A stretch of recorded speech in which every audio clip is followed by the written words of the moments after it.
How to change the photo in KineMaster. Whether you are replacing an image in a video or just trying something new, this is super easy. First, open the KineMaster and load the project where you want to change the photo, or you can start a new one if you are beginning from scratch. Let me begin from the scratch. Let me open the new one, as I have already opened the new one. Now tap on media and add your photo.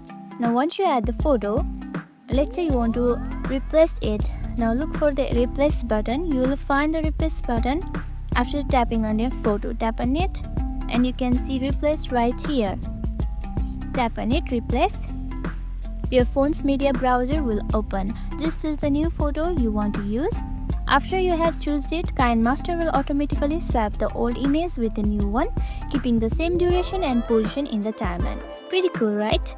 If you want to adjust how the new image looks, you can just use the crop from here. You can add the filters from here. You can customize it just the way you like. And that's it. You have successfully changed the photo in KineMaster. If this helped, make sure to hit like, subscribe and tap the notification bell so you never miss an editing tip. Thank you for watching.